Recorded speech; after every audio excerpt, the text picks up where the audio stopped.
A year ago I was dating this guy, we'll call him Ethan, and while we were dating he started his current business, but due to a lot of things we ended up breaking up. Now this is always awkward, but Ethan is in the same close friend circle as me, so at first it was weird, but after a while we all got over it, and went back to being friends. Now for a long time after we broke up, Ethan has begged me to work for his company full-time because he wanted my skills, and saw my work already, as I sometimes did freelance work for him when shit got busy, as a friend does. Also due to my own circumstances I needed the money, but I always rejected him, and found other places to work until recently I couldn't handle how toxic my last company was and quit. But with me leaving in a few months, it's almost impossible to find a decent paying job that will take me. So I obviously contacted Ethan, as he recently, again, asked me to work for him, and told him I was willing to take it if he'd still have me. Now he's my boss and my friend, but obviously I put down some ground rules for what we can do, say during work and out of work, cause at the end of the day we are still in the same friend circle, and are friends first,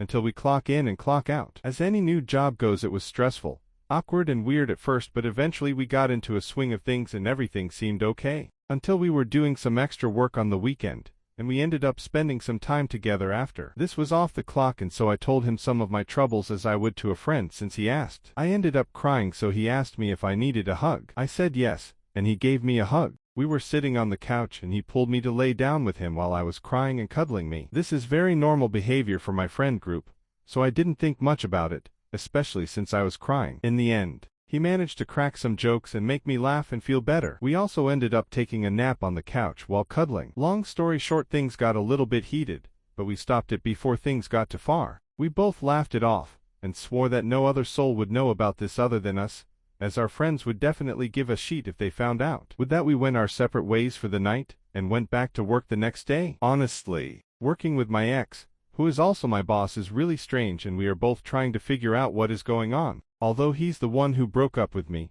and I had another relationship before joining his company, now we are both single, and like I said, we are in the same friend group, which sees each other almost every week, and I see him almost every day. I think we are both trying to figure out what to do with this new dynamic, as before I was working with him, I only saw him maybe once a week for a few hours, whereas now I see him at least 5 to 6 times a week for several hours. We also have to factor in the fact that I am now his employee during work hours, but still his ex-friend out of work hours. If I could, I would leave this company and find work somewhere else, but due to personal circumstances, I can't do that. Moral of the story is, don't sleep with your boss, or work with your ex, who is now your boss.